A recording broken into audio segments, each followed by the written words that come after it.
Era domingo de manhã na igreja católica do centro da cidade, e a missa estava cheia como sempre. Eu entrei pelo corredor central com minha Bíblia erguida bem alto, gritando que aquele lugar era casa de idolatria, que todos ali estavam adorando demônios disfarçados de santos. As pessoas ficaram em choque, o padre tentou me parar, mas eu já estava possuído pela minha própria certeza. Fui direto até o altar lateral onde estava a imagem de Nossa Senhora Aparecida, aquela estátua antiga que a comunidade venerava há décadas. Peguei ela com as duas mãos, e na frente de todo mundo, joguei no chão com força. A imagem se estilhaçou em pedaços. O barulho ecoou pela igreja inteira, mais alto que qualquer grito. Antes que alguém pudesse me segurar, levantei os braços pro alto e gritei: esse é o poder do verdadeiro Deus. Essas imagens não têm poder nenhum. Foi nesse exato momento que senti uma dor lancinante nos meus olhos, como se alguém tivesse jogado ácido. Gritei de agonia, levei as mãos ao rosto, e quando tentei abrir os olhos de novo, não vi mais nada. Só a escuridão total. Meu nome é Evandro Marques. Antes daquele domingo fatídico, eu era conhecido em toda a região como um pregador de fogo, um profeta sem medo de enfrentar o que eu chamava de heresia. Cresci numa família evangélica tradicional. Meu pai era pastor e criou a mim e aos meus irmãos com a ideia de que éramos os únicos detentores da verdade. Ele repetia todo dia: Evandro, você foi escolhido para trazer luz onde só tem trevas. E eu acreditei nisso com cada fibra do meu ser. Desde jovem, me especializei em combater o catolicismo. Fazia vigílias em frente às igrejas católicas, distribuía panfletos dizendo que eles adoravam ídolos, que estavam todos condenados ao inferno. Minha esposa, Dalila, me apoiava cegamente em tudo. Ela ficava ao meu lado naquelas vigílias, segurando cartazes, gritando junto comigo. A gente se sentia parte de algo maior, de uma missão divina que nos colocava acima dos outros. Eu tinha um programa de rádio onde atacava abertamente padres, freiras, procissões. Chamava o programa de A Verdade Sem Máscara. Toda quinta-feira à noite, das 8 às 10, eu entrava no ar e despejava tudo o que tinha guardado durante a semana. Lia trechos da Bíblia e depois distorcia qualquer prática católica que eu conseguisse encontrar. Eles rezam para estátuas de pedra. Eles acham que Maria pode salvar alguém. Isso é blasfêmia. Minha voz saía pelos alto-falantes da rádio comunitária e chegava em cada canto da cidade.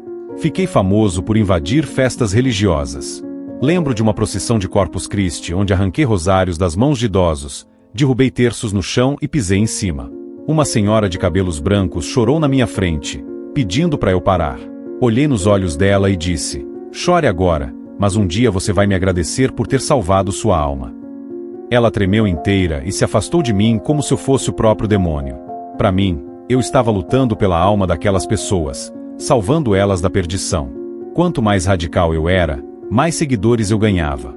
Minha igreja cresceu de 50 para 500 membros em 2 anos. Pessoas vinham de cidades vizinhas só para me ouvir pregar. Eu subia no púlpito e trovejava contra a idolatria, contra a tradição morta, contra tudo que não fosse exatamente como eu entendia que deveria ser. Minha casa vivia cheia. Membros da igreja apareciam a qualquer hora para conversar, para pedir oração, para me contar que tinham confrontado algum católico na rua. Eu os recebia como um general recebe soldados depois de uma batalha vitoriosa. Dalila preparava café, a gente sentava na sala, e eles me contavam suas conquistas. Irmão Evandro, hoje eu disse para minha vizinha que ela precisa tirar aquela imagem da casa dela. Eu bati a palma, sorria largo: glória a Deus. Você está fazendo a obra do Senhor. Me sentia escolhido, ungido, invencível. Achava que Deus estava do meu lado em cada confronto, em cada humilhação pública que eu causava aos católicos. Quando alguém tentava argumentar comigo, eu aumentava o tom de voz. Quando alguém pedia respeito, eu dizia que respeito era dizer a verdade, não importa quanto doesse. E a verdade, para mim, era uma só: eles estavam errados, e eu estava certo. Houve uma época em que um padre da cidade tentou conversar comigo. Ele me mandou um convite por escrito, pedindo um diálogo respeitoso. Rasguei o papel na frente do mensageiro e disse: diga ao seu patrão que eu não dialogo com servos de Babilônia. O mensageiro saiu cabisbaixo. Eu me senti poderoso. Achei que tinha defendido a fé com coragem. Mas a verdade é que eu estava construindo uma fortaleza de orgulho. Cada tijolo era uma ofensa, cada argamassa era minha arrogância. E eu não percebia que estava me isolando não só dos católicos, mas de qualquer pessoa que ousasse discordar de mim. Meus próprios irmãos começaram a se afastar. Minha mãe, que sempre foi mais branda, tentou me aconselhar. Evandro, filho, você não acha que está exagerando? Olhei para ela com desprezo. Mãe, a senhora está ficando fraca na fé. Cuidado para não se desviar. Ela nunca mais tocou no assunto. E eu interpretei o silêncio dela como vitória. Dalila era meu braço direito em tudo. A gente se casou jovem, logo depois que assumi meu primeiro pastorado. Ela tinha 19 anos, eu tinha 22. Nos primeiros anos, éramos inseparáveis. Ela cantava nos cultos, eu pregava, e juntos formávamos o que todo mundo chamava de casal missionário. Mas com o tempo, percebi que Dalila começou a mudar. Ou talvez eu que mudei, e ela apenas acompanhou por obrigação.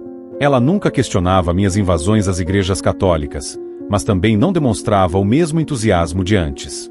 Quando eu voltava de alguma ação mais radical, ela apenas perguntava: deu tudo certo? Respondia que sim, esperando algum elogio, mas ela só balançava a cabeça e ia cuidar de outras coisas. Comecei a sentir um distanciamento que eu não conseguia nomear, mas ignorei. Afinal, a obra de Deus era mais importante que qualquer desconforto doméstico. Nossas conversas foram ficando cada vez mais superficiais. No café da manhã, eu falava sobre o próximo alvo, a próxima igreja que eu ia confrontar. Dalila mexia na xícara de café e murmurava: tá bom. À noite, quando eu voltava animado depois de alguma discussão acalorada com católicos na praça, ela já estava dormindo. Ou fingia estar. Uma noite, tentei conversar com ela sobre isso. Dalila, você não está mais empolgada com o ministério? Ela ficou em silêncio por uns segundos longos, olhando para a parede. Depois disse, baixinho: Evandro, às vezes eu fico cansada de tanta briga. Senti raiva imediata. Briga? Isso não é briga, é guerra espiritual. Como você não entende? Ela suspirou fundo e virou de costas na cama. Não insisti. Achei que ela estava passando por uma fase de fraqueza espiritual. Mas a realidade é que eu estava perdendo minha esposa sem nem perceber. E não era só ela. Meus irmãos pararam de me visitar. Meu pai, mesmo sendo pastor, começou a evitar falar comigo sobre questões de fé. Numa reunião de família, ele tentou me aconselhar na frente de todos. Filho, tem hora que a gente precisa saber a diferença entre firmeza e dureza de coração. Levantei da mesa, peguei minhas coisas e saí sem me despedir. Não voltei naquela casa por meses. Minha vida toda girava em torno de provar que eu estava certo e que todos os outros estavam errados. Eu acordava pensando em como desmascarar a próxima heresia. Passava horas estudando não para crescer espiritualmente, mas para encontrar munição contra meus adversários. Lia a Bíblia com olhos de caçador, procurando versículos que eu pudesse usar como arma. E então chegou aquele domingo. O dia que eu tinha planejado havia semanas. Ia ser meu golpe de mestre, minha declaração de guerra mais ousada. Contei para alguns membros da igreja o que eu pretendia fazer. A maioria me incentivou. Alguns hesitaram, mas eu os acusei de covardia. Vocês têm medo de defender a verdade? Eles baixaram a cabeça, envergonhados. Eu me senti como Moisés confrontando Faraó. Naquela manhã, saí de casa sem tomar café. Estava nervoso, mas era um nervoso bom, de adrenalina. Dalila perguntou onde eu ia tão cedo. Vou fazer história, respondi. Ela não perguntou mais nada. Peguei minha Bíblia maior, aquela de capa preta e letras douradas, e fui direto para a Igreja Católica do Centro. Cheguei uns 10 minutos depois que a missa tinha começado. Esperei na porta até o momento que achei mais oportuno. Quando o padre estava lendo o Evangelho, empurrei a porta com força. O barulho fez todo mundo virar. Caminhei pelo corredor central com passos largos, decididos. Meu coração batia rápido, mas eu interpretei isso como unção divina. Levantei a Bíblia acima da cabeça e comecei a gritar: esse lugar é casa de idolatria. Vocês estão adorando demônios disfarçados de santos. Algumas pessoas levantaram, outras ficaram paralisadas nas cadeiras. O padre largou o microfone e veio na minha direção, tentando me acalmar. Meu irmão, por favor, respeite esse momento. Empurrei a mão dele e continuei andando. Meus olhos estavam fixos na imagem de Nossa Senhora Aparecida. Era uma estátua antiga, desgastada pelo tempo, com sinais de que tinha sido tocada por milhares de mãos ao longo das décadas. Algumas pessoas se levantaram tentando me barrar, mas eu já estava perto demais. Estiquei os braços, Segurei a imagem com as duas mãos e, no movimento rápido, joguei ela no chão com toda a força que tinha. O som da imagem se quebrando foi terrível. Pedaços de gesso se espalharam pelo chão. Uma mulher gritou. Um homem idoso começou a chorar. E eu, ali no meio daquele caos que eu mesmo criei, levantei os braços como um vencedor e gritei: esse é o poder do verdadeiro Deus. Essas imagens não têm poder nenhum. Foi nesse exato segundo que a dor veio.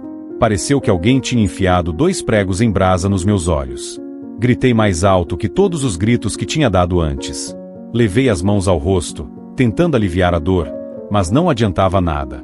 Ouvi vozes ao meu redor, confusas, assustadas. Alguém gritou para chamar uma ambulância.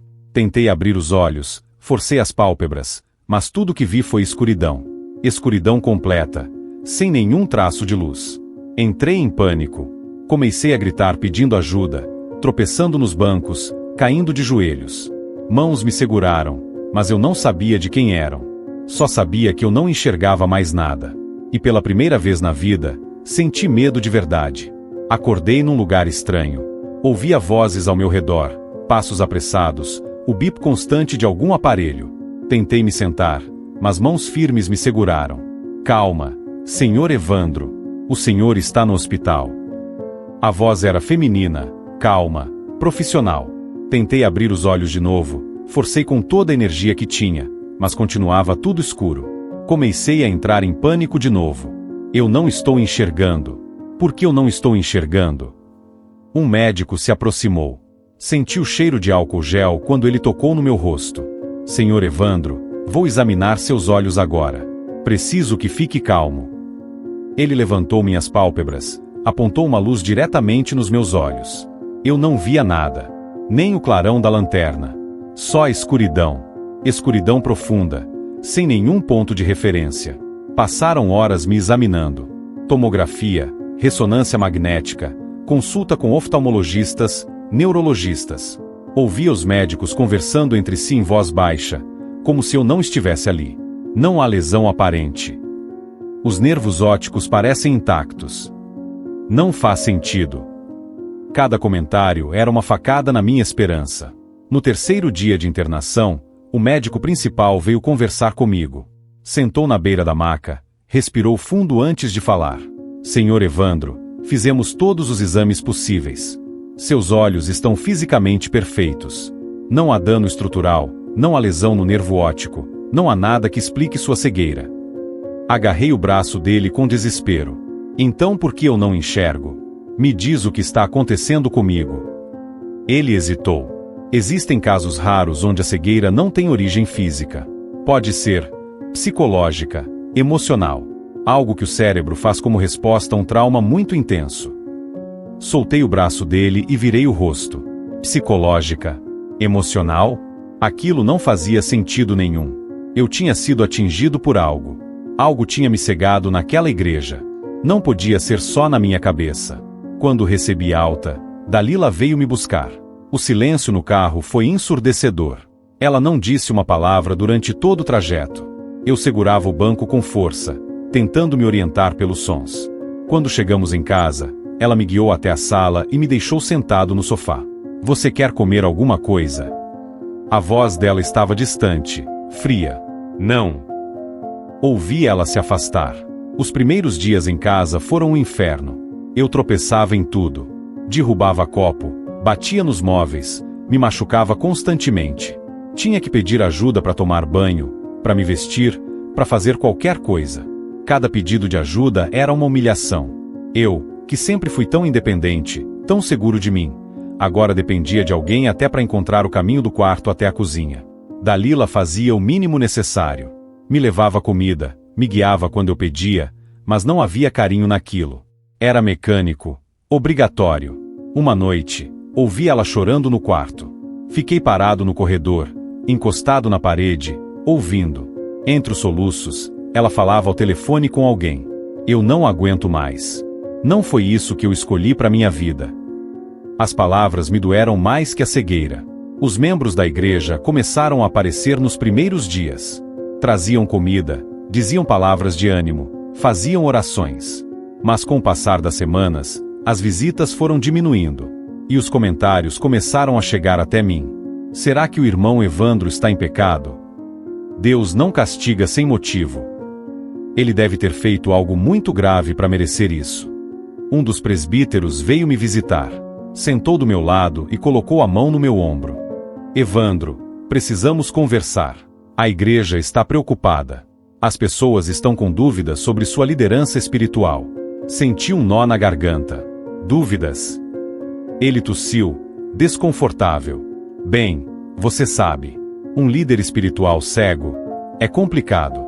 E tem a questão do que aconteceu. Você invadiu uma igreja, quebrou uma imagem.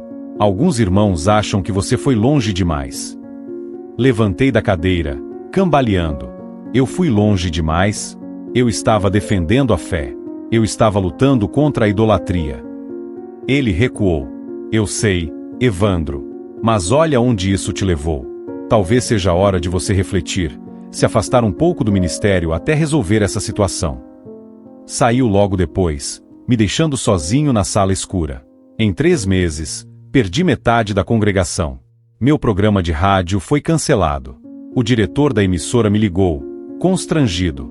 Evandro, você entende, né? Não dá para continuar assim. A audiência caiu muito. As pessoas não querem mais ouvir. Desliguei o telefone sem responder. Pessoas que antes me exaltavam começaram a me evitar. Quando eu aparecia na igreja, havia um silêncio estranho. Conversas eram interrompidas. Eu sentia o peso dos olhares, mesmo sem poder ver. Era como se minha cegueira fosse contagiosa, ou pior, como se fosse sinal de maldição divina. E o pior de tudo eram os sonhos. Toda noite, sem exceção, eu via a mesma coisa. Uma mulher vestida de azul, parada na minha frente, me olhando. Não era um olhar de raiva ou vingança. Era tristeza. Uma tristeza tão profunda que me deixava sem ar. Ela não falava nada, apenas me olhava. E eu acordava todas as madrugadas suando frio, gritando, com um peso esmagador no peito. Dalila começou a dormir no quarto de hóspedes. Disse que meus pesadelos a impediam de descansar. Mas eu sabia que era mais que isso. Ela estava se afastando completamente. E eu não tinha forças para lutar por ela. Mal tinha forças para lutar por mim mesmo. 6 meses depois daquele domingo fatídico, eu estava completamente isolado. Dalila pediu divórcio numa manhã de terça-feira. Entrou na sala onde eu estava sentado no escuro e disse, com uma voz cansada, Evandro, eu não aguento mais. Não me casei para ser enfermeira de um cego. Vou embora. Ouvi ela arrastando malas pelo corredor. Quis gritar, implorar para ela ficar, mas as palavras não saíram. A porta bateu. E eu fiquei sozinho. Meus irmãos pararam de me visitar logo depois. Meu pai tentou uma última vez me aconselhar. Veio em casa, sentou do meu lado, ficou em silêncio por um tempo. Depois disse, filho, eu não sei o que aconteceu com você naquela igreja, mas sei que você está pagando um preço alto pelo seu orgulho.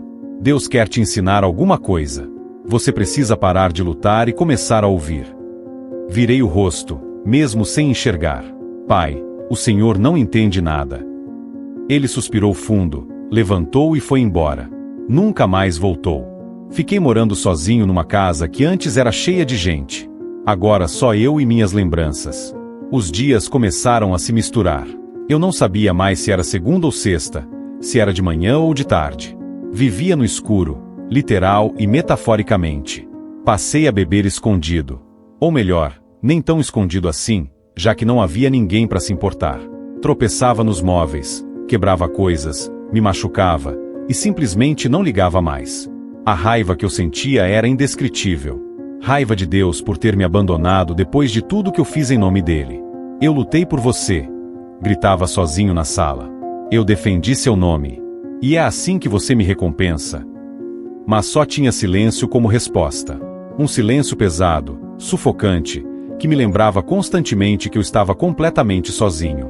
Raiva dos católicos também. Tinha certeza de que eles tinham me amaldiçoado de alguma forma. Que aquela mulher de azul dos meus sonhos era algum tipo de espírito maligno que eles tinham enviado para me destruir. Passava horas remoendo ódio, planejando vinganças que eu nunca poderia executar. Afinal, o que um cego poderia fazer? Mas a raiva maior era de mim mesmo. Por ter ido longe demais. Por ter perdido tudo. Por estar ali, jogado naquela casa vazia, sem propósito, sem futuro, sem nada. Tentei orar algumas vezes, mas as palavras não saíam mais. Era como se minha boca tivesse esquecido como falar com Deus. Ou como se Deus tivesse tampado os ouvidos para mim. Uma noite, numa crise de fúria, peguei a Bíblia que sempre carreguei, aquela de capa preta e letras douradas, e joguei na parede com ódio. Ouvi ela bater e cair no chão. "Por que você fez isso comigo?" gritei protesto. "Eu estava lutando por você. Eu estava defendendo a verdade." Caí de joelhos, chorando descontroladamente. Mas o silêncio permaneceu. Comecei a pensar em me matar. Seriamente. Que vida era aquela? Cego, sozinho, odiado, falido. Não via mais sentido em continuar. Pensei em todas as formas possíveis. Remédios, uma lâmina, me jogar de algum lugar alto. Mas sempre havia algo que me segurava no último momento. Não era esperança. Esperança tinha morrido fazia tempo. Era covardia mesmo. Medo do que poderia vir depois. Medo de enfrentar Deus depois de tudo que eu tinha feito. Os sonhos continuavam. Toda noite, a mulher de azul. Às vezes ela estendia a mão para mim, mas eu recuava. Outras vezes ela chorava em silêncio. E tinha noites que ela apenas me olhava com aquela tristeza profunda que parecia atravessar minha alma. Acordava sempre gritando, sempre com aquele peso no peito que não passava. Parei de comer direito. Emagreci muito. Parei de tomar banho regularmente. Que diferença fazia? Não tinha mais ninguém para ver, ninguém para sentir meu cheiro. A casa virou um depósito de lixo. Eu tropeçava em garrafas vazias, em pratos sujos, em roupas jogadas no chão. E não me importava. Foi nesse estado que eu estava quando ouvi a campainha tocar numa tarde de quinta-feira. Ignorei no começo. Quem seria? Ninguém me visitava mais. Mas a pessoa insistiu. Tocou 3, 4, 5 vezes. Com raiva, me arrastei até a porta, tropeçando pelo caminho. Abri com força. "O que você quer?" Uma voz feminina idosa respondeu. Calma, suave, sem medo. "Meu nome é Dona Aparecida. Eu estava na missa naquele dia." Meu corpo inteiro gelou. Segurei a maçaneta com força, tentando me manter de pé.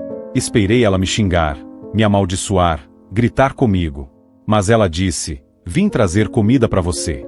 Soube que está sozinho." Fiquei sem reação, completamente mudo. Ela entrou devagar, como se esperasse que eu fosse expulsá-la a qualquer momento. Ouvi ela colocando sacolas na mesa da cozinha. "Vou esquentar isso aqui pro senhor, tá bom?" Não consegui responder. Apenas balancei a cabeça, mesmo sabendo que talvez ela não estivesse olhando. Dona Aparecida esquentou a comida, colocou um prato na minha frente e guiou minha mão até o garfo. "Pode comer, tá quentinho." O cheiro era bom. Comida caseira de verdade, não aquelas coisas que eu tentava preparar às cegas e que sempre saíam erradas. Comecei a comer devagar, em silêncio. Ela não falou nada durante a refeição inteira. Apenas ficou ali, esperando. Quando terminei, ouvi ela lavando a louça. O som da água correndo, dos pratos batendo suavemente na pia. Depois ela começou a recolher o lixo espalhado pela casa. Garrafas, embalagens, tudo que eu tinha deixado acumular por semanas. Quis dizer para ela parar, que não precisava fazer aquilo, mas a vergonha era grande demais para eu abrir a boca.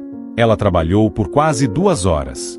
Limpou a cozinha, a sala, arrumou as coisas que estavam fora do lugar. Eu ficava sentado, ouvindo, me sentindo cada vez menor. Quando ela terminou, veio até a sala e disse: "Pronto. Amanhã eu volto para trazer mais comida." Antes que ela chegasse à porta, consegui finalmente falar. Minha voz saiu rouca, quebrada. "Por quê?" Ela parou. Ouvi ela voltando devagar até onde eu estava. "Por que o quê? Por que você está fazendo isso?" Silêncio. Depois ela respondeu, com uma voz cheia de ternura: "Porque eu sei que você está sofrendo." Senti as lágrimas começarem a descer. "Mas eu destruí a imagem que você ama. Eu te ofendi, ofendi sua fé, humilhei você e todos que estavam ali." Ela segurou minha mão. A mão dela era pequena, enrugada, quente. "Eu sei. E doeu muito. Mas ficar com raiva de você não vai consertar a imagem. E não vai consertar você também." Tentei puxar a mão, mas ela segurou com firmeza. Evandro, eu passei 6 meses orando por você, pedindo para Nossa Senhora me ajudar a tirar o ódio do meu coração. E sabe o que aconteceu? Eu comecei a sentir pena de você, porque eu via que você estava sofrendo mais que qualquer um de nós sofreu naquele dia. Desabei ali mesmo. Ajoelhei no chão, cego, humilhado, e pela primeira vez na vida pedi perdão de verdade. Não para justificar meus atos, não para negociar uma cura. Só pedi perdão porque finalmente entendi a monstruosidade do que eu tinha feito. Me perdoa. Pelo amor de Deus, me perdoa. Dona Aparecida ajoelhou junto comigo, segurando minhas mãos, e disse baixinho: eu já perdoei, filho. No mesmo dia. Mas agora você precisa se perdoar também. Ela começou a vir todo dia. Trazia comida, limpava a casa, conversava comigo. No começo, eu mal conseguia falar. Ficava só ouvindo. Ela contava histórias da vida dela, do marido que tinha morrido 10 anos atrás, dos filhos que moravam longe. Contava com simplicidade, sem tentar me ensinar nada. Apenas compartilhando. Com o tempo, comecei a me abrir também. Contei sobre minha infância, sobre como fui criado achando que só existia uma forma certa de crer. Sobre como isso foi me endurecendo com o passar dos anos. Sobre como perdi minha esposa, minha família, minha igreja. Ela ouvia tudo sem me julgar. Só balançava a cabeça de vez em quando e dizia: entendo. Uma tarde, ela me perguntou sobre os sonhos. Você sonha com alguma coisa? Hesitei. Mas acabei contando. Toda noite eu vejo uma mulher de azul me olhando. Ela parece triste. Muito triste. Acordo sempre com um peso no peito, como se tivesse feito algo terrível. Dona Aparecida ficou em silêncio por um tempo. Depois disse, com delicadeza: você acha que ela quer te fazer mal? Pensei na pergunta. Realmente pensei. Não. Ela nunca fez nada. Só me olha. Como se estivesse esperando alguma coisa de mim. Dona Aparecida suspirou fundo. Evandro, posso te contar uma coisa sobre a minha fé? Assenti. Nossa Senhora não é Deus. A gente sabe disso. Mas ela é mãe. E mãe sempre quer o bem dos filhos, mesmo quando eles fazem besteira. Mesmo quando machucam ela. Senti um nó na garganta. Você acha que é ela que eu vejo nos sonhos? Não sei. Mas sei que você está sendo chamado para alguma coisa. Para entender algo que você ainda não entendeu. Aquelas palavras ficaram martelando na minha cabeça por dias. Passamos a conversar sobre fé. Não de forma agressiva como eu fazia antes, mas de forma aberta, honesta. Ela me explicou coisas sobre o catolicismo que eu nunca tinha me dado ao trabalho de entender. Não para me converter, mas para me fazer ver que havia profundidade, havia amor, havia devoção sincera naquilo que eu sempre chamei de idolatria. A gente não adora as imagens, Evandro. A gente venera o que elas representam. É como você com a foto da sua mãe. Você não ama o papel, você ama a pessoa que está ali. Aquilo fez sentido para mim de uma forma que nunca tinha feito antes. Pela primeira vez, eu estava ouvindo de verdade, não só procurando brecha para contra-argumentar. 3 meses se passaram assim. Dona Aparecida vindo todo dia, cuidando de mim, conversando comigo. Eu comecei a me sentir humano de novo. Voltei a tomar banho, a me vestir direito, a cuidar da casa. Parei de beber. Os sonhos continuavam, mas o peso no peito foi diminuindo aos poucos. Num dia de outubro, ela chegou com um convite diferente. Evandro, amanhã é festa de Nossa Senhora Aparecida. Eu queria te convidar para ir comigo à igreja. Meu corpo inteiro travou. Dona Aparecida, eu não posso. Como eu vou entrar naquela igreja de novo depois do que eu fiz? Ela segurou minha mão. Justamente por isso. Você precisa enfrentar isso. Não para se punir, mas para se libertar. Passei a noite inteira sem dormir, pensando: será que eu tinha coragem? Será que as pessoas me aceitariam de volta? Será que Deus, se é que ainda se importava comigo, me permitiria entrar naquele lugar de novo? Quando amanheceu, ainda estava em dúvida. Mas quando Dona Aparecida tocou a campainha, me levantei e abri a porta. Vamos, foi tudo o que consegui dizer. O caminho até a igreja foi silencioso. Dona Aparecida me guiava pelo braço, devagar, respeitando meu ritmo. Quando chegamos perto, comecei a ouvir o sino tocando. Aquele som me trouxe memórias daquele domingo fatídico. Meu coração disparou. Quis voltar, fugir, mas Dona Aparecida apertou meu braço com delicadeza. Calma. Eu estou aqui com você. Entramos. O cheiro de incenso me envolveu imediatamente. Ouvi o murmúrio das orações, o farfalhar das páginas dos missais. Algumas pessoas pararam de falar quando me viram. Senti o peso dos olhares, mesmo sem enxergar. Quis desaparecer. Mas Dona Aparecida continuou me guiando pelo corredor central, o mesmo corredor que eu tinha invadido meses atrás gritando heresias. Ela me levou até o altar lateral. Fizemos uma campanha e compramos uma nova imagem, ela disse baixinho. Quer tocar? Minha mão tremeu quando estiquei o braço. Toquei a superfície fria da imagem. Era menor que a anterior, mas estava ali, firme, inteira. Passei os dedos devagar pelo rosto esculpido, pelos braços, pelas dobras do manto. E então aconteceu algo que eu não consigo explicar até hoje. Um calor intenso começou a percorrer meu corpo todo, da cabeça aos pés. Não era um calor externo, como quando você fica perto de uma fogueira. Era interno, como se algo estivesse queimando dentro de mim, mas sem dor. Minhas pernas fraquejaram. Dona Aparecida me segurou pelos ombros. Evandro, você está bem? Não consegui responder.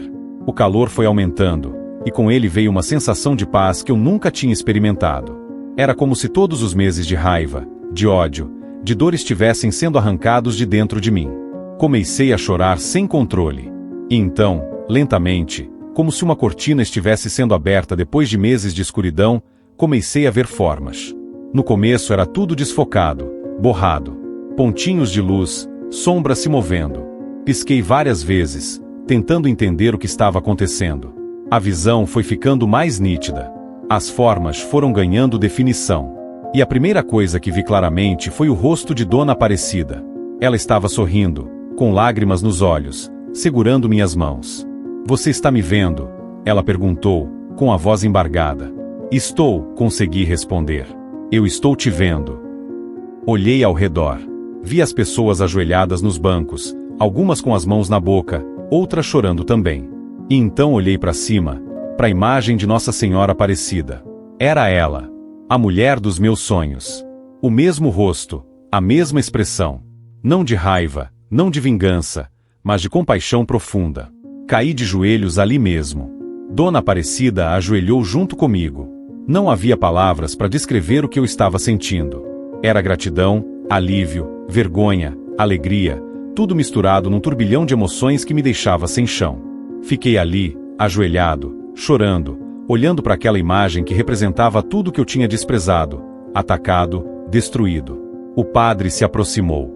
Lembrei da voz dele tentando me parar naquele domingo. Ele colocou a mão no meu ombro e disse, com gentileza, bem-vindo de volta, irmão. Aquela palavra, irmão, vindo dele, me quebrou ainda mais. Eu não merecia ser chamado assim. Não merecia perdão. Mas estava sendo perdoado mesmo assim.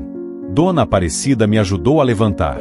Minha visão ainda estava um pouco embaçada, mas eu conseguia ver. Conseguia enxergar os rostos, as velas acesas, os vitrais coloridos. Era como renascer de novo. Como sair de um túmulo escuro para a luz do dia. Saímos da igreja devagar. Lá fora, o sol estava brilhando forte. Olhei para cima e tive que fechar os olhos por causa da claridade. Mas era uma claridade boa, bem-vinda. Nos dias seguintes, precisei voltar aos médicos. Fizeram novos exames, compararam com os anteriores. Nada tinha mudado fisicamente nos meus olhos. Mas eu enxergava perfeitamente. Os médicos não souberam explicar. Usaram palavras como remissão espontânea, recuperação psicogênica, mas eu via nos olhos deles que estavam tão perplexos quanto eu. A notícia se espalhou rápido pela cidade. Algumas pessoas vinham me procurar querendo saber o que tinha acontecido. Outras me evitavam, achando que era tudo encenação. Eu entendia. Afinal, minha reputação era péssima. Passei anos semeando ódio. Não podia esperar colher flores da noite pro dia. Mas havia uma coisa que eu precisava fazer. Levei semanas juntando coragem. Até que numa manhã, saí de casa decidido. Procurei cada pessoa que eu tinha ofendido ao longo dos anos. Fui de porta em porta na comunidade católica pedindo perdão pessoalmente. Dona Aparecida me acompanhou nas primeiras vezes, mas depois insistiu que eu fosse sozinho. Você precisa fazer isso por você mesmo. Muitos me perdoaram. Abriam a porta, ouviam meu pedido de desculpa sincero, e diziam com lágrimas nos olhos: está tudo bem. Deus te abençoe. Outros não quiseram nem me ouvir. Batiam a porta na minha cara, e eu não podia culpá-los. Havia uma senhora idosa, a mesma de quem eu tinha arrancado o rosário anos atrás, que cuspiu no chão quando me viu. Você é um farsante. Sempre foi e sempre será. Abaixei a cabeça e me afastei. Ela tinha todo o direito de estar com raiva. Procurei também os membros da minha antiga igreja. Esse foi ainda mais difícil. Cheguei num domingo de manhã, o mesmo horário que costumávamos ter culto. Entrei devagar, sentindo o peso de cada olhar. O pastor que tinha assumido meu lugar interrompeu a pregação quando me viu. Houve um silêncio constrangedor. Caminhei até a frente e pedi para falar. Eu sei que não mereço estar aqui, comecei, com a voz tremendo. Passei anos liderando vocês por um caminho de ódio. Ensinei que atacar era a mesma coisa que defender a fé. Eu estava errado. Completamente errado. E por isso perdi tudo. Minha esposa, minha visão, minha dignidade. Mas ganhei algo que nunca tive antes: humildade. Algumas pessoas abaixaram a cabeça. Outras me olhavam com desconfiança. Não vim aqui pedir para voltar. Vim pedir perdão. A cada um de vocês que eu arrastei para brigas desnecessárias, que eu incentivei a maltratar pessoas que só queriam viver a fé delas em paz. Me perdoem. Desci do púlpito e saí. Alguns me seguiram até a porta. Um homem que tinha sido meu amigo próximo me abraçou chorando. Eu precisava ouvir isso, Evandro. Eu precisava. Comecei a frequentar grupos de diálogo interreligioso. No começo, era estranho sentar na mesma mesa com padres, pastores de outras denominações, até pessoas de religiões que eu nem conhecia direito. Mas aprendi a ouvir. Aprendi que fé verdadeira não precisa destruir a fé do outro para se firmar. Aprendi que quanto mais eu atacava, menos eu entendia. Dona Aparecida se tornou minha amiga mais próxima, minha guia espiritual de certa forma. Às vezes a gente passava tardes inteiras conversando sobre Deus, sobre Maria, sobre as diferenças entre nossas tradições. Não para convencer um ao outro, mas para entender. E quanto mais eu entendia, mais eu via que tínhamos muito mais em comum do que eu imaginava. Ela me levou para conhecer a comunidade dela de verdade. Participei de terços, de novenas, de festas de santos. No começo, me sentia deslocado. Mas com o tempo, comecei a ver a beleza naquelas tradições. A devoção sincera das pessoas, a forma como a fé delas atravessava gerações, passada de avós para netos. Havia algo profundamente lindo nisso. Um dia, Dona Aparecida me perguntou: Evandro, você se considera católico agora? Pensei bem antes de responder. Não sei se existe um rótulo certo para mim. Aprendi que Deus é maior que nossas caixinhas teológicas. Aprendi que o amor não tem placa de igreja. Então talvez eu seja só um homem que está tentando amar de verdade pela primeira vez na vida. Ela sorriu. Acho que isso já é mais do que suficiente. Consegui um emprego numa ONG que promove paz entre diferentes religiões. Não pagava muito, mas não era sobre dinheiro. Era sobre propósito. Eu organizava encontros, palestras, rodas de conversa. Trazia pessoas de diferentes crenças para sentar na mesma mesa e simplesmente conversar. Sem ataques, sem acusações. Só diálogo. E comecei a contar minha história. Em escolas primeiro, depois em comunidades, igrejas de várias denominações. Sempre que terminava, vinha alguém me agradecer. Eu precisava ouvir isso. Eu estava indo para o mesmo caminho que você. Ou então, meu filho é radical igual você era. Posso pedir para ele conversar com você? Houve um momento especialmente marcante. Fui convidado para falar numa igreja evangélica em outra cidade. Quando terminei meu relato, um jovem levantou a mão. Mas você não acha que a idolatria ainda é errada? Que a Bíblia condena isso? Respirei fundo. A versão antiga de mim teria atacado a pergunta. Mas agora eu respondi com calma. Eu acho que precisamos separar idolatria de devoção. Idolatria é colocar qualquer coisa no lugar de Deus. Mas venerar não é o mesmo que adorar. E mais importante, mesmo que eu ainda discorde de alguma prática, aprendi que destruir não é o caminho. Amor é. O jovem assentiu, pensativo. Depois do encontro, ele veio conversar comigo. Eu tenho feito as mesmas coisas que você fazia. Atacar católicos, judeus, até evangélicos de outras linhas. Achava que estava defendendo a verdade. Mas vendo você aqui, vendo o que aconteceu, acho que eu preciso repensar muita coisa. Abracei aquele menino e orei com ele. Não uma oração de guerra, mas de paz. Dona Aparecida adoeceu no ano seguinte. Câncer. Passei a visitá-la no hospital toda semana. Levava flores, ficava conversando com ela, lia histórias que ela gostava. Um dia, ela segurou minha mão e disse: Evandro, você sabe que eu não vou melhorar, né? Senti as lágrimas virem. Eu sei. Ela sorriu fraco. Não fica triste. Eu vivi uma vida boa. E nos últimos anos, tive a alegria de ver você renascer. Isso vale mais que qualquer coisa. Dona Aparecida, eu não estaria aqui se não fosse a senhora. A senhora me salvou. Ela balançou a cabeça. Não fui eu. Eu só fui instrumento. Quem te salvou foi o amor. E você aprendeu a devolver esse amor pro mundo. Ficamos em silêncio por um tempo. Depois ela disse: promete pra mim que você vai continuar espalhando paz. Que você não vai deixar a raiva voltar. Prometo. Ela morreu 3 semanas depois. O velório foi na mesma igreja onde tudo tinha começado. Olhei para a imagem de Nossa Senhora Aparecida e senti aquela paz de novo. Dona Aparecida tinha partido, mas o que ela me ensinou permanecia. No enterro, o padre me convidou para falar. Subi no púlpito, olhei para todas aquelas pessoas, católicas na maioria, e disse: Dona Aparecida me ensinou que amor verdadeiro perdoa o imperdoável. Que fé verdadeira não ataca, não humilha, não destrói. Ela poderia ter me deixado sozinho naquela casa escura, cego e abandonado. Mas escolheu me amar justamente quando eu menos merecia. E isso mudou tudo. Várias pessoas choraram. Eu também chorei. Porque perdi uma amiga, mas ganhei uma lição que levarei para sempre. Os meses seguintes foram de ajuste. A casa ficou mais silenciosa sem as visitas diárias de Dona Aparecida. Mas continuei o trabalho na ONG, continuei contando minha história, continuei tentando ser a pessoa que ela acreditou que eu podia ser. Às vezes era difícil. Às vezes a raiva antiga tentava voltar. Mas eu tinha aprendido a reconhecer os sinais e a parar antes de explodir. Recebi uma ligação inesperada. Era meu pai. A gente não conversava fazia mais de 1 ano. Evandro, preciso falar com você. Meu coração apertou. Marcamos de nos encontrar numa cafeteria no centro da cidade. Quando cheguei, ele já estava lá, sentado num canto, com uma xícara de café frio na frente.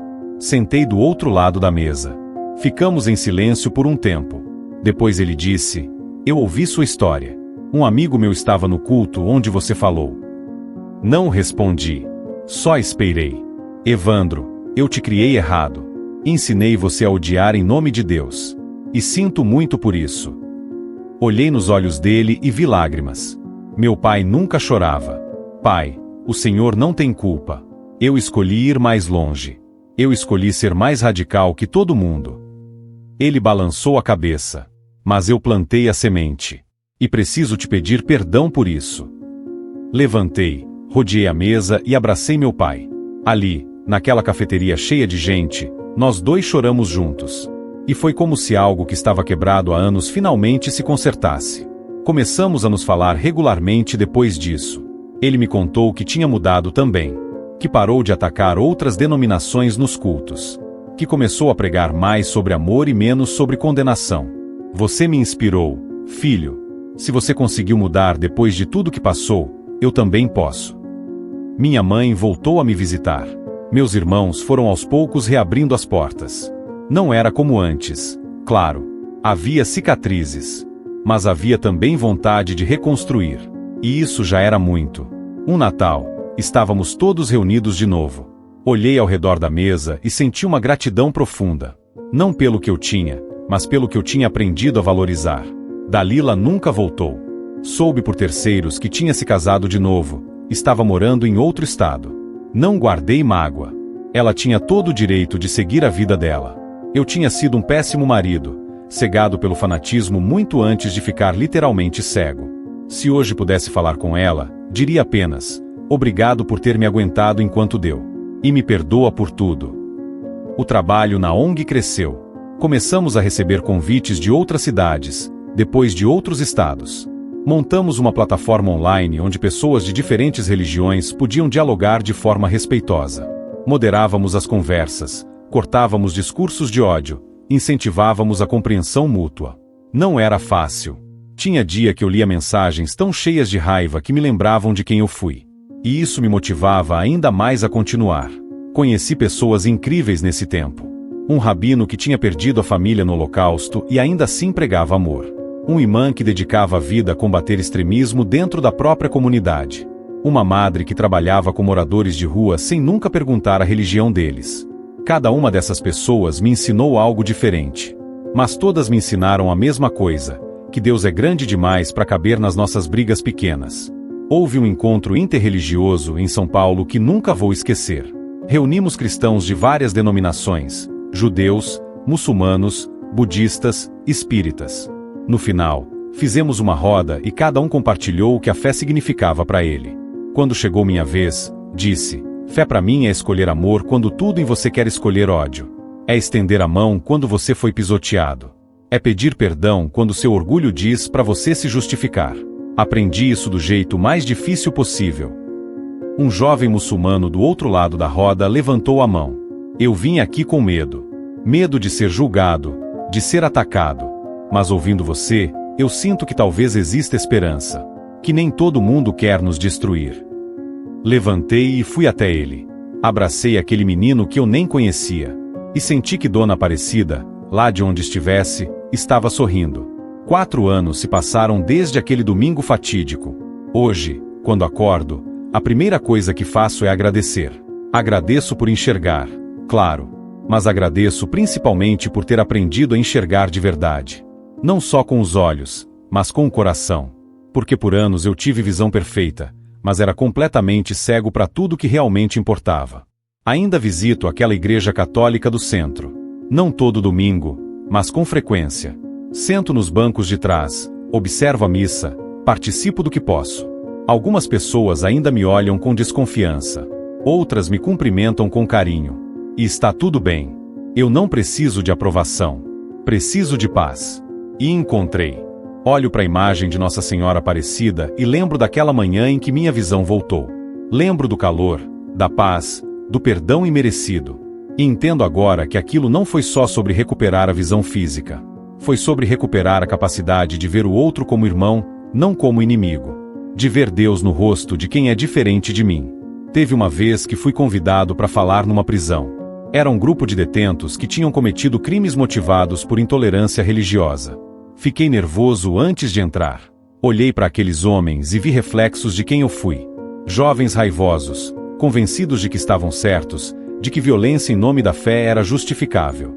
Contei minha história sem poupar detalhes. Falei da invasão, da imagem quebrada, da cegueira, da solidão. Falei de como quase me matei porque não via mais sentido em viver. E falei de Dona Aparecida, da mulher que eu ofendi e que voltou com comida e perdão. Quando terminei, um dos detentos levantou a mão. Como a gente faz para perdoar a gente mesmo? Eu já sei que Deus me perdoa, mas eu não consigo me olhar no espelho. Entendi perfeitamente aquela dor. Perdoar a si mesmo é talvez a coisa mais difícil do mundo. Eu ainda estou aprendendo. Mas descobri uma coisa: você não se perdoa ficando parado, se lamentando. Você se perdoa fazendo diferente. Cada dia que você escolhe amor em vez de ódio, você está dizendo para o seu passado que ele não controla mais seu futuro. Depois daquele dia, alguns daqueles homens começaram a me escrever cartas longas contando sobre suas lutas internas, seus arrependimentos, suas pequenas vitórias. Respondi cada uma. E em cada resposta, tentei passar adiante a mesma graça que recebi de Dona Aparecida. Comecei a escrever um livro. Não para ganhar dinheiro ou ficar famoso, mas porque percebi que minha história podia alcançar pessoas que eu nunca conseguiria alcançar pessoalmente. Passei meses escrevendo, reescrevendo, lembrando de cada detalhe doloroso. Teve noite que chorei sobre o teclado, revivendo a humilhação, a raiva, a escuridão. O livro se chama Cego pela Intolerância.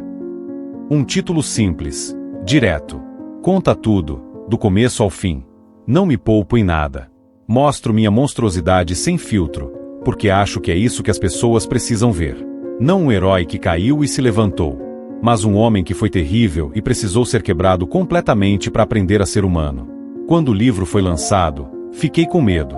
Medo das críticas, medo de que as pessoas me julgassem ainda mais. Mas a recepção foi além do que imaginei. Recebi mensagens de gente do mundo inteiro. Eu era igual você. Obrigado por me mostrar que dá para mudar. Meu pai é como você era. Vou dar esse livro para ele. Eu sou católica e fui muito ofendida por evangélicos. Seu livro me ajudou a perdoar. Houve uma resenha que me marcou profundamente. Era de um pastor evangélico conservador. Ele escreveu: discordo teologicamente de várias conclusões do autor. Mas sua coragem em expor seus erros me fez repensar minha própria abordagem. Talvez estejamos todos cegos de alguma forma. Aquilo me deu esperança, porque mostrou que até quem discorda pode ser tocado pela sinceridade. Voltei à rádio, não para atacar ninguém, mas para promover diálogo. O programa se chama Pontes, não Muros.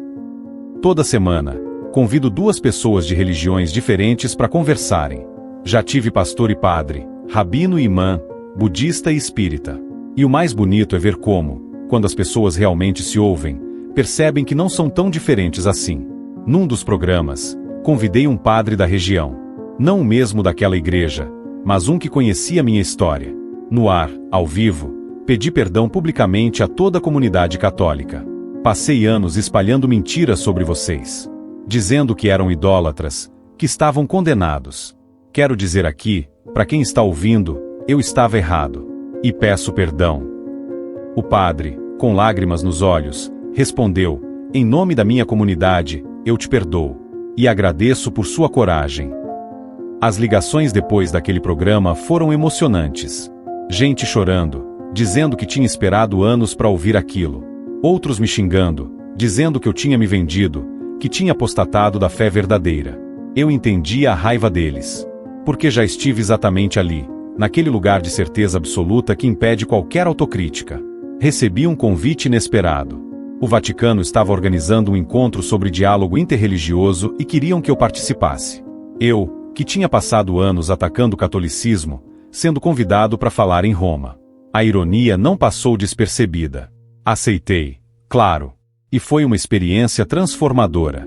Estar naquele lugar, cercado de pessoas dedicadas à paz e ao entendimento mútuo, me fez perceber o quanto eu tinha desperdiçado lutando contra moinhos de vento.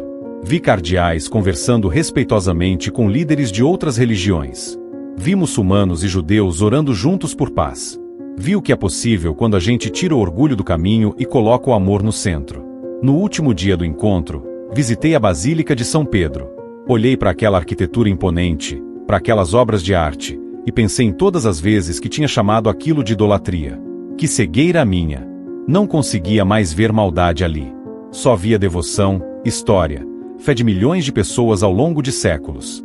Voltei pro Brasil diferente, mais comprometido ainda com a causa da paz. Comecei a dar aulas sobre tolerância religiosa em universidades. Jovens me perguntavam: mas como a gente sabe que está certo se não pode criticar outras religiões? Respondi: crítica não é o problema. O problema é destruir. Você pode discordar respeitosamente. Pode até debater, quando há espaço para isso. Mas nunca humilhar ou atacar. Hoje, quando olho para trás, vejo claramente os 2 Evandros. O primeiro, cego pela arrogância, convencido de que amor significava atacar tudo que fosse diferente. E o segundo, que precisou ficar literalmente cego para finalmente enxergar a verdade. Não sei qual teria sido meu destino se Dona Aparecida não tivesse tocado minha campainha naquela tarde. Talvez eu tivesse me matado. Talvez tivesse ficado eternamente preso na escuridão, tanto física quanto espiritual. Mas ela apareceu. E com ela, o perdão que eu não merecia, a paciência que eu não tinha direito de receber, o amor que eu nunca soube dar. Aprendi com ela que fé verdadeira se mede pelo tamanho da compaixão, não pelo volume dos gritos. Que Deus é encontrado mais facilmente num gesto de bondade do que em 1000 argumentos teológicos.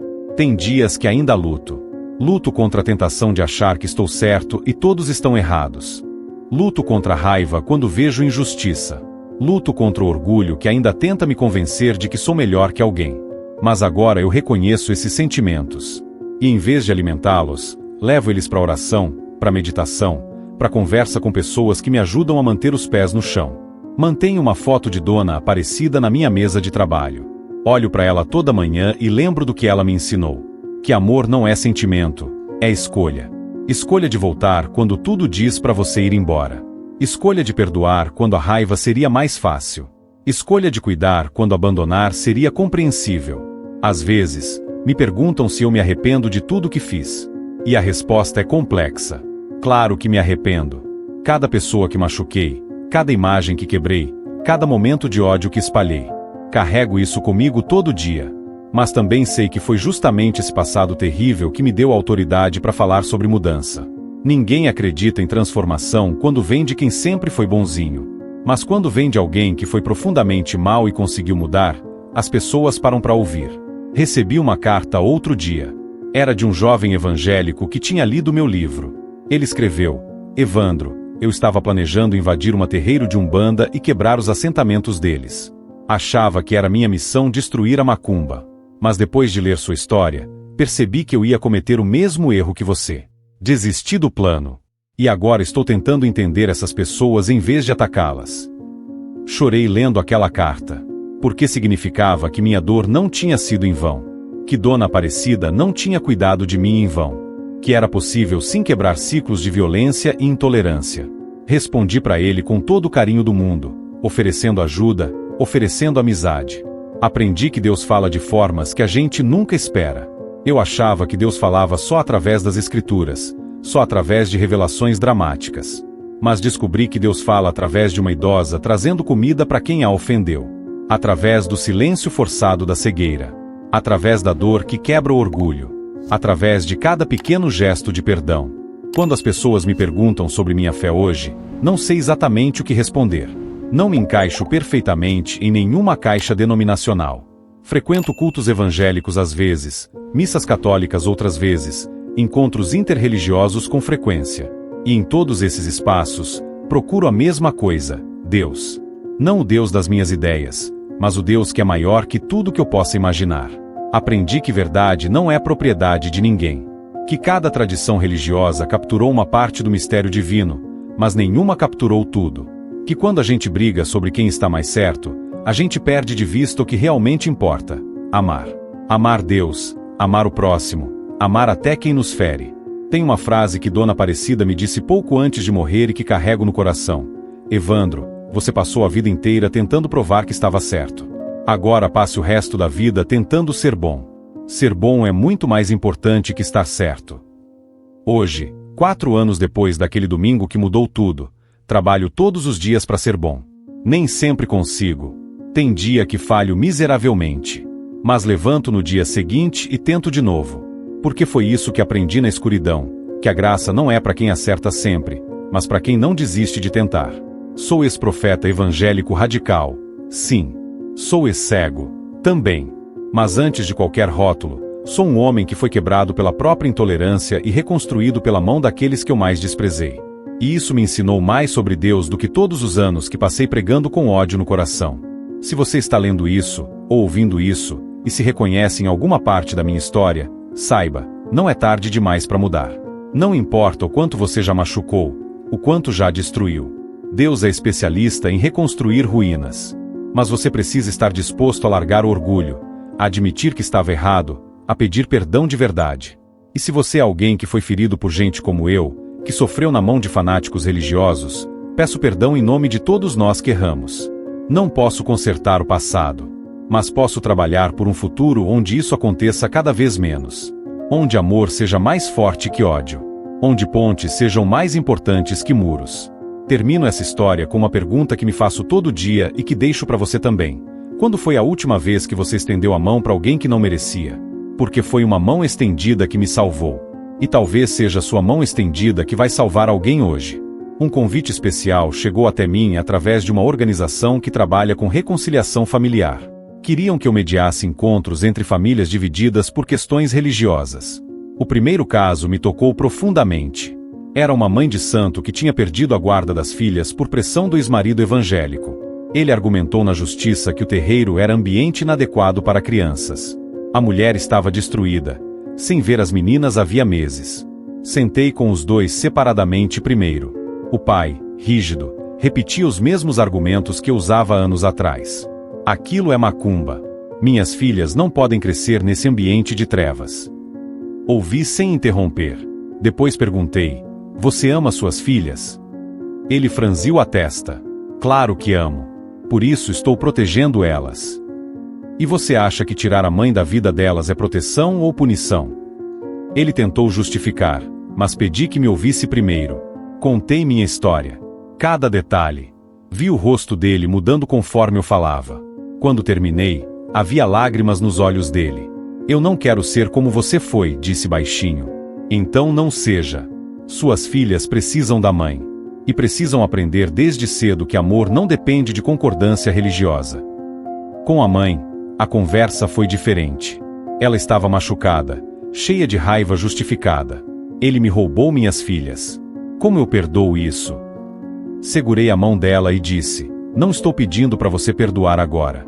Estou pedindo para você deixar a porta aberta para a possibilidade de diálogo. Pelas suas meninas. Ela chorou muito naquele dia, mas concordou em tentar. Levou 3 meses de encontros mediados, mas conseguimos chegar num acordo. Guarda compartilhada, com a condição de que ambos respeitassem a religião do outro na frente das crianças. No primeiro encontro deles com as filhas depois do acordo, fiquei observando de longe. As meninas correram para os braços da mãe, chorando de alegria. E o pai, mesmo com todas as suas convicções, não teve coragem de impedir aquele abraço. Depois desse caso, vieram outros. Filhos expulsos de casa por serem de religiões diferentes dos pais.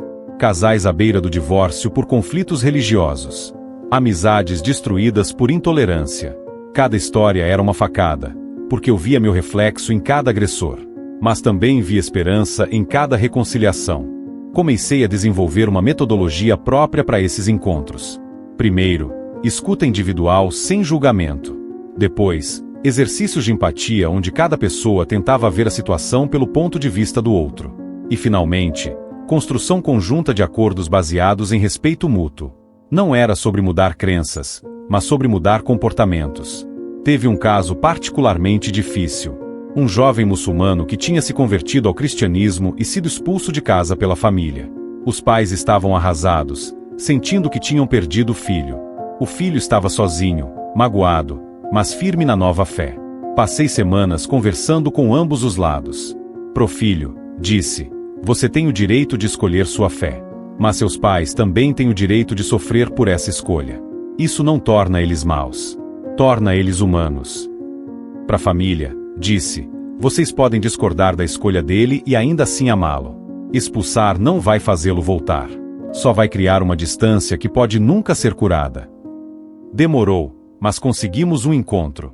Foi tenso, cheio de choro, de acusações contidas.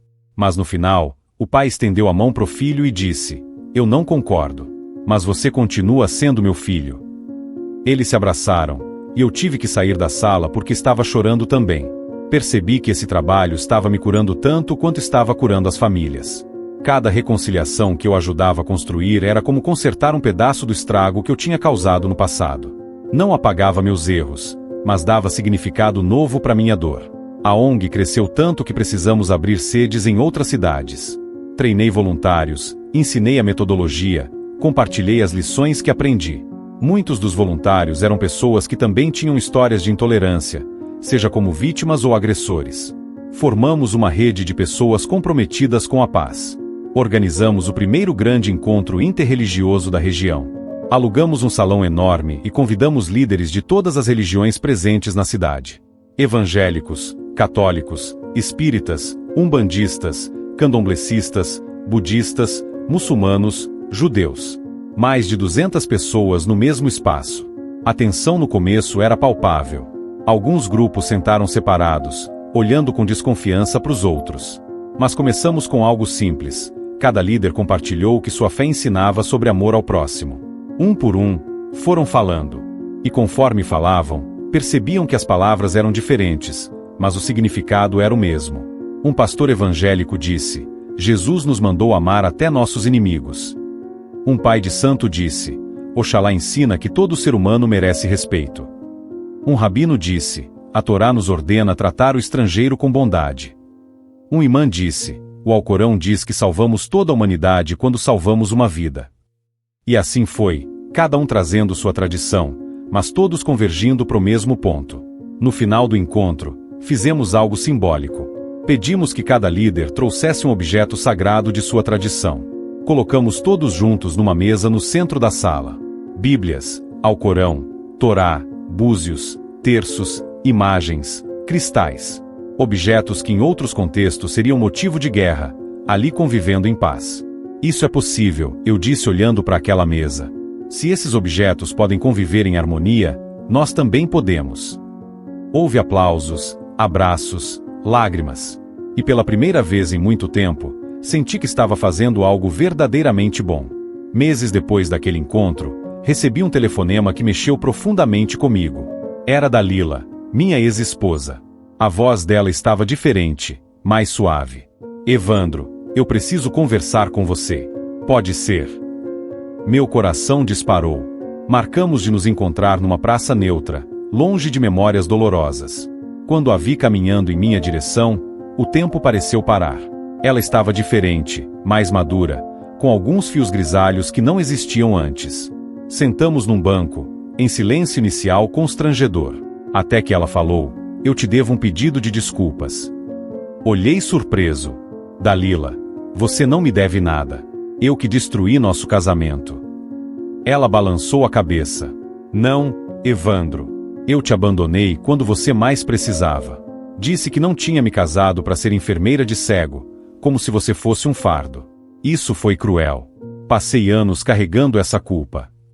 Segurei a mão dela. Você tinha todo o direito de ir embora. Eu não era um bom marido mesmo antes de ficar cego. Estava casado com minha própria raiva, não com você. Conversamos por horas. Ela contou sobre o novo casamento, sobre como tinha mudado, sobre como minha história tinha chegado até ela através de amigos. Quando ouvi o que aconteceu, como você mudou, chorei por dias. Chorei pelo tempo perdido, pelo que poderia ter sido. Mas também chorei de alegria por você ter encontrado paz. Contei sobre Dona Aparecida, sobre o trabalho com reconciliação, sobre as famílias que estava ajudando. Ela sorriu com tristeza. Você se tornou o homem que eu sempre quis que você fosse. Só que agora é tarde demais para nós. Concordei. Tarde para ser casal de novo. Mas não é tarde para sermos amigos. Não é tarde para você me perdoar de verdade. Ela abraçou forte. Eu perdoo. E peço que você me perdoe também. Ficamos ali, dois ex-cônjuges que tinham se machucado profundamente, mas que agora conseguiam se olhar sem raiva. Quando nos despedimos, senti como se um peso enorme tivesse saído das minhas costas. Mais uma ferida cicatrizada. O trabalho continuou intenso. Fui convidado para dar palestra numa faculdade de teologia. Jovens seminaristas, futuros pastores e líderes religiosos. Olhei para aqueles rostos cheios de certezas e vi meu eu de 20 anos atrás. Contei minha história sem poupar detalhes das minhas atrocidades. Um dos alunos levantou a mão. Professor Evandro, o senhor ainda acredita que existe uma verdade absoluta? Pensei bem antes de responder. Acredito que Deus é verdade absoluta. Mas nossas compreensões sobre Deus são sempre limitadas, sempre parciais. Então, sim, existe verdade. Mas não existe ser humano que a possua completamente. E essa humildade muda tudo. Outro aluno perguntou: mas então como a gente evangeliza? Como a gente leva a mensagem de Cristo sem ser intolerante? Vivendo essa mensagem, respondi. Jesus passou mais tempo curando, alimentando e amando do que discutindo teologia. Quando sua vida for tão cheia de amor que as pessoas queiram saber a fonte, aí você fala. Mas nunca, nunca force, nunca ataque, nunca destrua. Vi alguns concordando, outros claramente desconfortáveis. Um jovem na última fileira parecia particularmente incomodado. Depois da aula, ele me procurou. Com todo respeito, professor, mas o senhor parece ter amolecido demais. A Bíblia fala de profetas que quebraram altares, que confrontaram reis. Às vezes é preciso ser radical. Respirei fundo. Você tem razão. Às vezes é preciso ser radical. Mas radical no amor, não no ódio. Radical na justiça, não na crueldade. Radical em defender oprimidos, não em oprimir quem pensa diferente. Eu confundi radicalismo com violência. E paguei um preço alto por isso. Você não precisa pagar o mesmo preço. Ele foi embora pensativo. Não sei se minhas palavras mudaram algo nele, mas plantei uma semente. E às vezes é tudo o que podemos fazer. Recebi um prêmio de uma organização de direitos humanos pelo trabalho de reconciliação religiosa. Fiquei sem graça na cerimônia. Não me sentia merecedor. Afinal, eu tinha sido problema durante tanto tempo. Como podia receber prêmio por consertar o que eu mesmo tinha ajudado a quebrar? Mas o coordenador da organização disse algo que me marcou. Evandro, você é a prova de que ninguém está perdido. De que transformação radical é possível. Esse prêmio não é só pelo que você faz agora. É pela coragem de admitir que estava errado e escolher mudar. Isso inspira muito mais gente do que você imagina. Usei o dinheiro do prêmio para expandir os programas de mediação familiar. Contratamos psicólogos especializados em conflitos religiosos, advogados que trabalham pro bono em casos de intolerância, assistentes sociais que acompanham famílias em processo de reconciliação. Virou algo maior do que eu jamais sonhei. Numa das supervisões de equipe, uma psicóloga compartilhou um caso difícil. Tem uma mãe evangélica que descobriu que o filho adolescente frequenta terreiro de candomblé escondido. Ela quer expulsá-lo de casa. Como eu trabalho isso? Todos olharam para mim esperando resposta. Primeiro, trabalha o medo dela. Por trás da raiva tem sempre medo. Medo de perder o filho, medo do desconhecido, medo de estar falhando como mãe. Depois, ajuda ela a separar o filho da escolha dele. Ela pode discordar da escolha e ainda assim amar o filho. E finalmente, se possível, promove um encontro dela com líderes do terreiro. Desumanizar é fácil quando você não conhece. Fica mais difícil depois que você olha nos olhos. A psicóloga assentiu, anotando. 2 meses depois, ela me atualizou. A mãe tinha aceitado conversar com o pai de santo. Chorou muito, fez perguntas difíceis, mas no final entendeu que o filho estava sendo cuidado, não destruído. Não se converteu, não passou a concordar, mas parou de ameaçar expulsão. O filho continuou em casa, com liberdade de buscar seu próprio caminho espiritual. Cada vitória pequena dessas me lembrava por que vale a pena. Porque cada família preservada, cada relacionamento restaurado, cada gesto de amor escolhido em vez de ódio, constrói um mundo um pouquinho melhor. E no fim, é para isso que estamos aqui. Não para provar quem está certo, mas para fazer o bem enquanto tivermos tempo.